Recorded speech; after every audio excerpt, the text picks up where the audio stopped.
여러분 안녕하십니까? 화요일 아침 여수 MBC 뉴스투데이입니다. 지역위원장 개입 의혹 등을 주장하며 순천시장 경선 결과에 강하게 반발했던 허석 시장이 결과에 승복하겠다고 밝혔습니다. 하지만 여수에서는 또다시 부정경선 논란이 불거졌는데요. 권오봉 여수시장은 중복 여론조사 등 수많은 문제가 있었다며 경선 무효를 주장하고 나섰습니다. 문형철 기자입니다.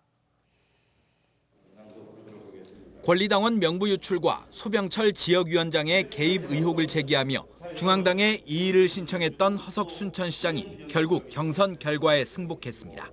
이의 신청이 기각된 직후 허 시장은 입장문을 통해 경쟁 상대였던 오하근 후보에게 축하의 뜻을 전하며 민주당을 끝까지 지키겠다고 밝혔습니다. 다만 소병철 의원에 대해서는 유례없는 포갑 정치로 순천을 분열시켰다고 비판하며 이번에도 대립각을 세웠습니다. 한편 여수에서도 경선을 둘러싼 논란이 터져나왔습니다. 경선에서 탈락한 권오봉 여수시장은 정기명 후보 측이 SNS를 통해 왜곡된 1차 경선 득표율 자료를 유포했다며 경찰에 수사를 의뢰했다고 밝혔습니다. 또 1차 경선이 치러지기도 전에 안심번호 명부가 유출됐고 여론조사에 많게는 3차례나 참여한 사례가 수십 건에 달한다며 경선 무효를 주장했습니다. 권 시장은 이 같은 문제들이 단순한 실수가 아닌 특정 세력의 의도적인 개입으로 인해 발생한 것으로 보인다며 중앙당에 강력한 조치를 요구했습니다. 정기명 후보의 자격을 박탈해 주실 것을 강력히 요청합니다. 무공천 지역으로 지정을 한다든지 이런 조치를. 권 시장은 재심 신청이 기각되더라도 경찰 수사를 통해 경선 과정에 문제가 있다고 밝혀지면 어떤 식으로든 선거 결과를 바로잡겠다는 입장이어서 추후 법적 분쟁으로 번질 가능성도 배제할 수 없는 상황입니다. MBC 뉴스 문형철입니다. 국민의힘 이정현 전남지사 후보가 핵심 공약인 전남 메가시티 전략을 밝혔습니다.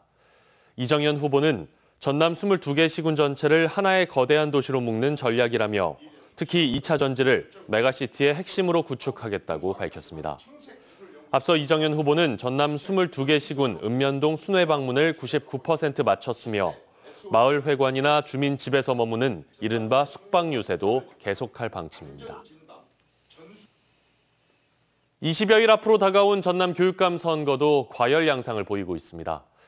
장서궁 전남 교육감 예비 후보는 기자회견을 열어 국민의힘 전남도당 위원장이 회장으로 있는 모임이 김대중 예비 후보의 주장과 같이 전남교육청의 청렴도와 수능 성적을 폄훼하는 현수막을 게시한 것은 명백한 선거 개입이라며 김 예비 후보의 해명을 요구했습니다. 이에 대해 김대중 전남교육감 예비 후보는 해묵은 색깔 논쟁이라고 일축하며 미래 교육 예비 후보로 부끄럽지도 않냐고 장서궁 예비 후보를 비판했습니다. 지방선거에서 처음으로 시도되는 시민 공약 만들기 프로젝트 시민이 말하는 대로가 선거를 바라보는 새로운 관점을 제공하고 있습니다. 생활 현장에서 나온 다양하고 참신한 아이디어들이 모이고 있는데요. 여러분의 많은 참여를 바랍니다. 박광수 기자입니다. 전남 동부권들의 공공도서관들은 지난 일요일 전체가 휴관이었습니다. 석가탄신일이 겹치자 공휴일은 쉰다는 규정을 적용한 겁니다. 시립도서관 가지고 있는 조례가 겹칠 때는 공휴일로 본다라고 돼 있고요. 통상 일요일은 시민들이 도서관을 가장 많이 이용하는 날이다 보니 공휴일이 겹쳤다는 이유로 문을 닫는 것, 시민의 편의가 아니라 공공기관의 편의 중심 아니냐는 말도 나옵니다.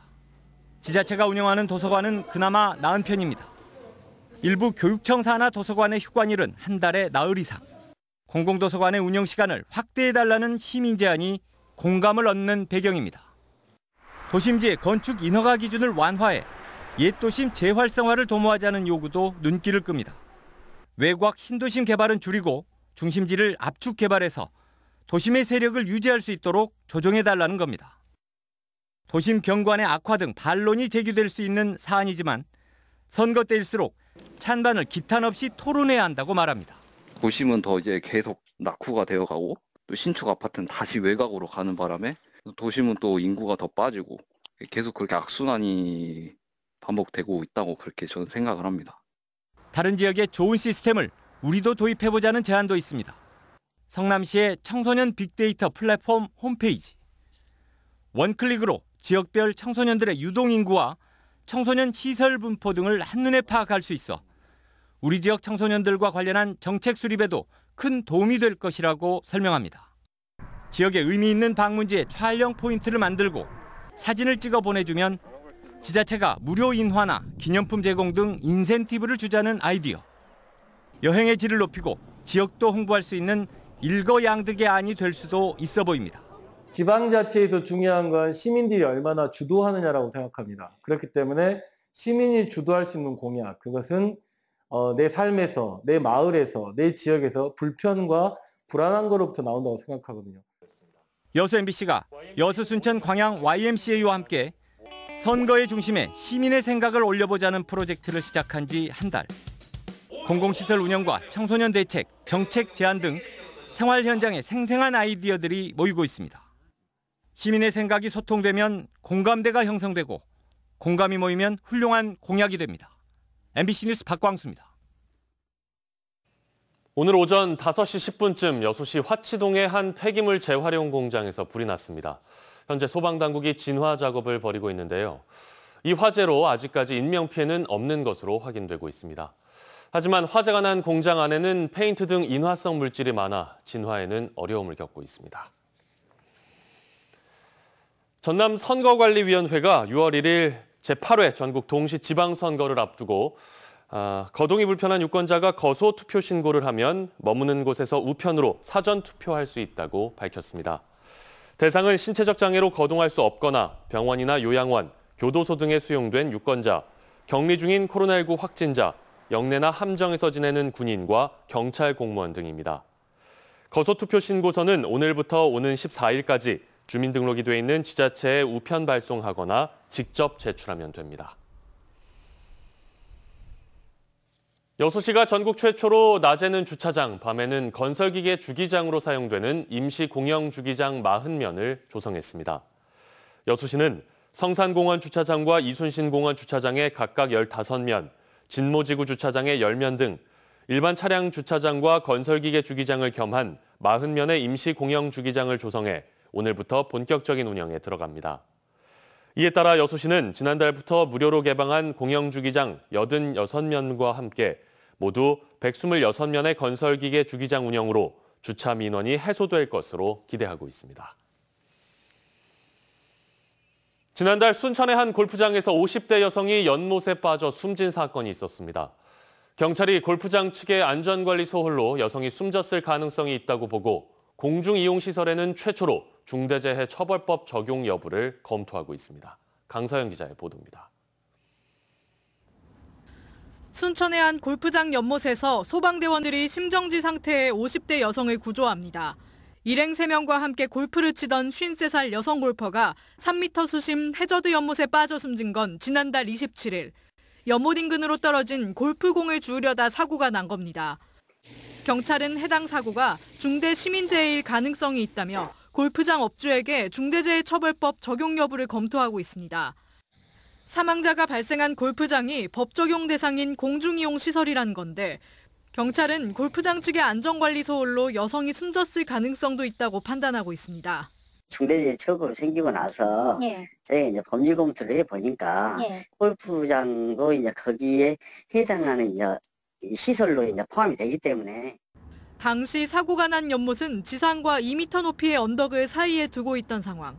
그러나 골프장 측은 추락 위험을 알리는 안내판이나 펜스조차 설치하지 않는 등 안전관리에 소홀했던 것으로 나타났습니다.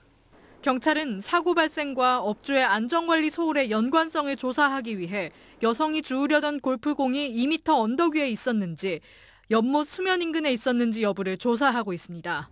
MBC 뉴스 강서영입니다. 광양시 어린이보육재단의 기부의 손길이 이어지고 있습니다. 광양시는 아이 양육하기 좋은 도시 조성을 위해 지난 2017년 전국 최초로 출범한 광양시 어린이보육재단에 어제 광양시 새마을금고가 연 5천여만 원 상당의 CMS를 기부하는 등 올해 들어 지역의 100여 개 기업과 단체, 개인들이 3억 6천만 원 상당의 기금을 기탁했다고 밝혔습니다.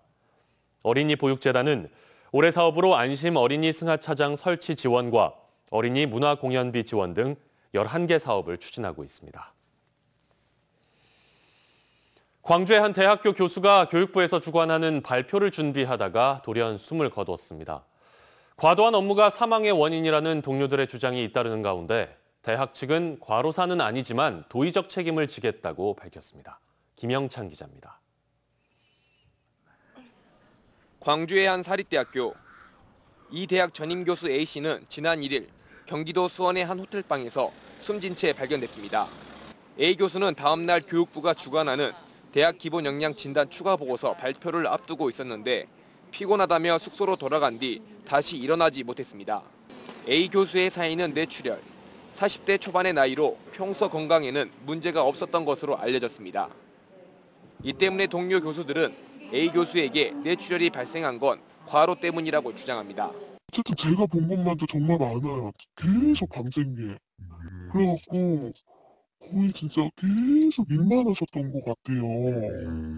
근데 계속 시키니까 학교에서 일 조의를 이 사람한테. A 교수는 해당 대학 학과에서 주야간 수업을 맡으며 대학교와 관련된 프로젝트 3-4개를 준비 중이었습니다. 프로젝트가 쌓이다 보니 지난 1월부터 4월까지 집에 들어가지 못하는 일도 흔하게 발생했고 한 달가량을 대학에서 숙식을 해결하며 강도 높은 업무에 매달렸다고 동료 교수들은 말합니다. 사업이 3가지가 있는데 하나 하기 힘들거든요. 보고서 하나 내는 것도. 근데 그 3개 보고서 팀에 계속 맞물려가지고 들어온 거예요. 이번 1월 달부터 시작해가지고요. 대학 측은 과로사가 아닌 단순 병사라는 입장입니다. 그러면서 도의적 책임을 지고 유족들의 장례 비용과 함께 추후 비용 등을 지원할 계획이라고 밝혔습니다. 과로사 이런 부분은 제가 얘기할 수 있는 부분도 아니고 추가하고도 이미 다 얘기가 끝나서 저희들이 다 장례비가 뭐 다 해서 다 저기를 했고요. 그건 이제 도의적인 차원에서. 대학 노조 측은 유가족의 요청 여부에 따라 정확한 진상 파악에 나설 예정이라고 밝혔습니다. MBC 뉴스 김영창입니다.